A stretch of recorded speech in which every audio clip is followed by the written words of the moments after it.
Hello and welcome back to Expedition Homestead. I hope you're having an incredible day. In today's video, we're going to be doing a garden tour video. So I will show you throughout all of our backyard gardens, the chicken coops, the compost, the willow trees, oak trees, fruit trees, everything under the sun, everything we've got here in the backyard, as well as the front yard. We will show you and give you updates on all the projects that we have going on right now. So it's going to be a point and shoot video all the way through. It's going to be a long one, but stay tuned because you're going to love all of the stuff we've been building in our yard here. So let's get to it. Well, I should definitely mention, we are in southeastern Wisconsin, a zone 5B, and today is August 22nd, just for the record books and anybody who might be wondering.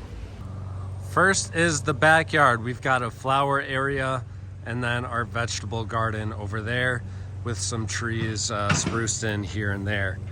I'll take you over very first to the chickens. I'm sure we've got a million eggs in there right now. Hi ladies, how are you doing? Fine and dandy, and then there's one in here laying. There you go. Hi.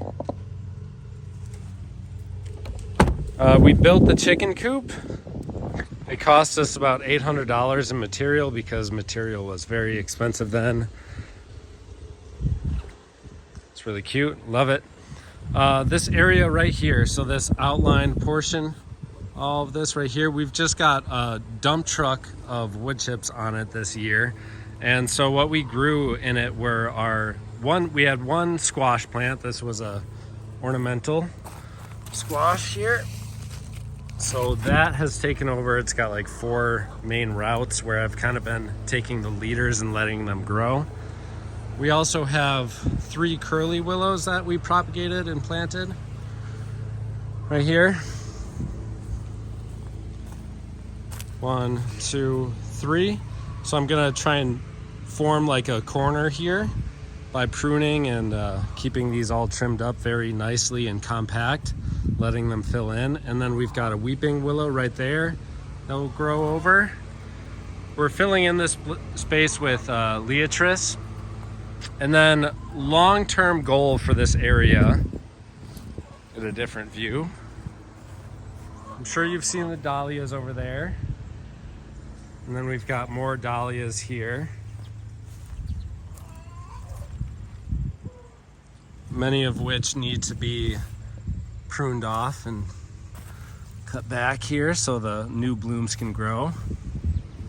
But we're going to be growing all kinds of dahlias in this area, and probably dahlias in here or gladiolas or some sort of bulb or tuber type of flower, because we want to be making lots of content on how to store these, how to grow these, how to take the cuttings, propagating them, all kinds of stuff on those. So we're gonna include this whole area, let's say this next year is all gonna be flowers. It looks like a mess right now because what I did for this garden bed to fill it all up 100% was from free materials. So we used a lot of cut up branches, logs, and then we actually filled the rest of it up with our compost that we're gonna check out later in the video. But it's all just compost in there. And so everything that's been growing and sprouting from that compost, including like this, there's a squash in here. This one, actually. This one just popped up too. I've just been letting it grow because I'm gonna cut that all back very soon here, till it into the soil, and make an even stronger base for the flowers to grow in next year. We've got a swamp oak right there. We're gonna be pruning that and keeping it small, like under 10 feet. So that's gonna be a work in progress. It's doing really well in its 2nd year of growth right now. So I'm gonna start shaping it probably next year. And then we got 2 new beds right here that we're also gonna fill up with flowers. We've got our sunflowers right here. We've got kind of a whole row of them. And then our willow tree, some butterfly weed as well. We have 7 elderberries in total. I'll show you later on in this video too. Let's just sneak back there while we're here. This one I did not cover up. I've got a couple which you'll see where I used netting to stop the birds from getting to them. But these ones were so big and kind of sparse. I did not do that, and as you can see, this is what happens if you don't. So this is not going to be one for harvesting, but I do have several others that are. Birds getting their food from the seeds here.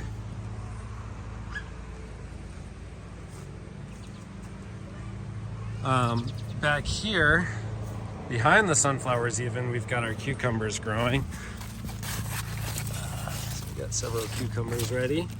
These are growing in pots right along the fence there.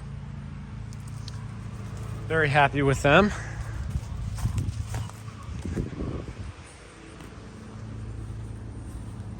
And here we've got one of our apple trees. Seems like it's pretty packed tight in there right now with the sunflowers, but it is a very happy apple tree. We're going to probably train it along the side here. We're going to build some sort of a fence or something to tie it along to and espalier that apple tree. This is a willow tree that we propagated. This is in its second year of growth. It was a 4-foot cutting when we propagated it, and is now standing over 10 feet tall as we speak. I am pruning this back and keeping it nice and small and tight so we can maintain this and keep it manageable. Otherwise this willow tree will go crazy in the backyard here. As you can see from the tarps and the cardboard, what we're doing there is getting ready for our next load of wood chips next year, or maybe even this fall we'll get it, depending on if I have time. And we're gonna be filling in that whole space as well. What we did with all this is we just put about 6 to 8 inches of wood chips on it. Then I come through with my stirrup and weed it, which you can tell I haven't done in several weeks, but just one nice pass through. It will cut off all the weeds. And it's been a great free way to exponentially expand our growing area back here.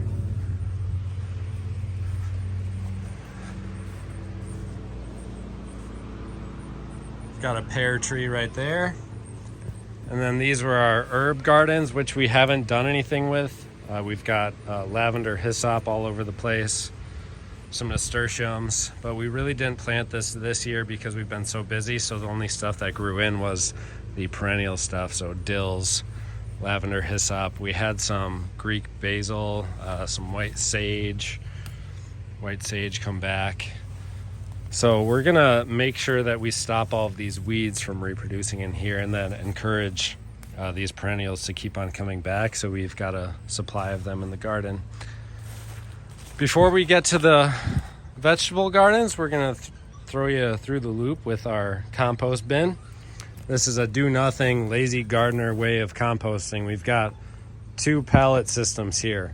This one I fill up one year and then I use all the compost, and this one I fill up the next year and use all the compost as fertilizer and topping in our gardens. That's about all I do to it. I don't turn it, I don't flip it.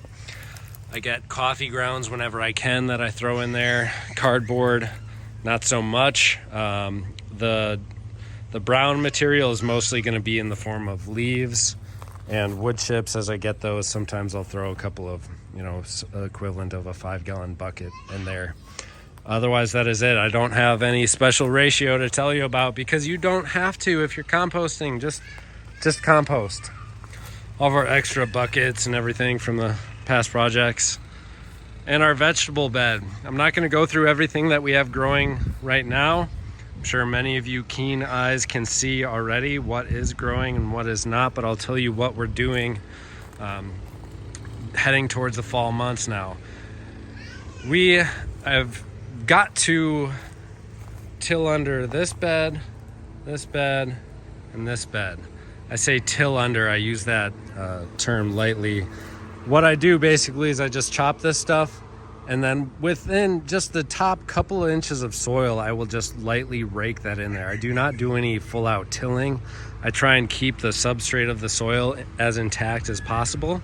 That way I'm not interrupting any sort of processes in the soil with the fungi and bacteria. And then all of this stuff breaks down and attracts a ton of bacteria in the top several inches of the soil. And then when I pick out weeds, I'll do the same thing. I'll just kind of like turn it into the soil lightly, chop it up, put it in there. Ultimately, what we try and do here in the backyard vegetable garden is utilize every bit of vegetative matter that we grow and ultimately turn it back into the soil, along with a couple of other amendments. Nice, well-rounded organic fertilizers. If we use them, it's usually once a year, especially on the tomatoes. And then also the cucumbers we do a little bit of fertilizing on.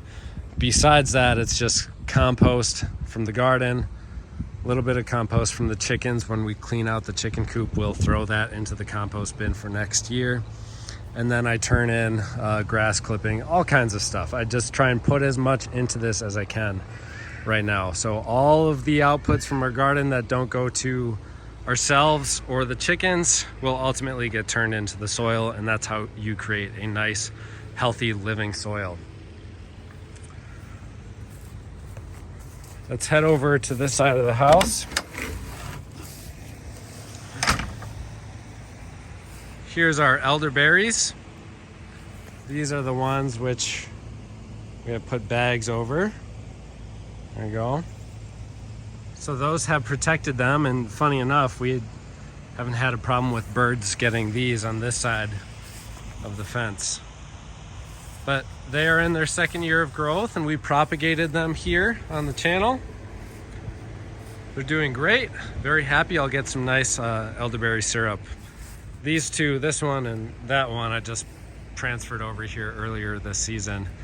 But this very first row, that's been growing for 2 years. Now we've got some basket weaving willow right here. This entire row, all the way down to here, those are our basket weaving willows. All propagated. Didn't cost much, and really, really happy in the second year of growth here. I think hopefully it gets a little bit more exponential with the third year, being that they're just kind of getting established in the soil. But overall, they look great. Those of you who've been tuned into the channel for a while will know that I keep mullein growing wherever it wants to grow because I love it. I love mullein. Oh, I almost forgot our willow logs that we propagated. Willow log that's been propagated. We stuck that in a bucket of water. Big old log. Stuck it in a bucket of water for a couple weeks and then dumped it into the soil, and what you know it, it's growing. We've got one there. Back over through the garden. We've got one over here in a pot as an experiment to see if I can grow it in a pot over winter, just because why not? And then we have a third one out front. Right here in the front yard is the third one that we propagated. It is growing very well. Excited for it, surprised that it's growing, but it's doing great. So now let's look at the front gardens. We'll look at all the flowers we've got. Caladiums, a couple of different types of raspberry, mixed up rosemary and lavender.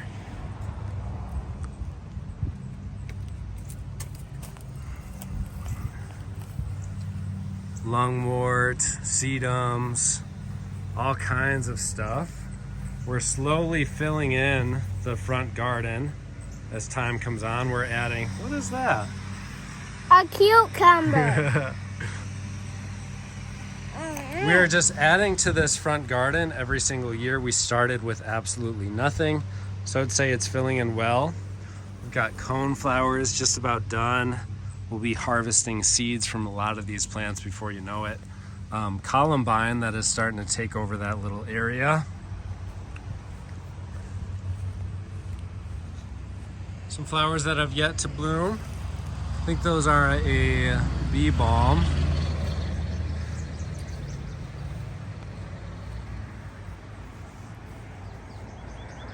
We're getting more and more into flowers as the years go by.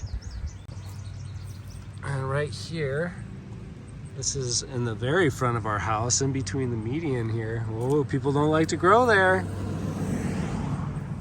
We've got sempervivum, sedums, and then bee balm back there. Just a nice little garden area. I think eventually we're gonna be growing all kinds of wildflowers up here if I can get my way. And our front garden here in between our two apple trees.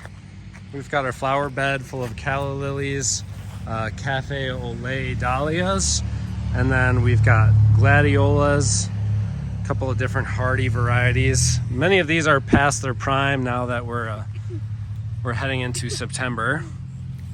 But give you a look at the cafe au laits and caladiums right there.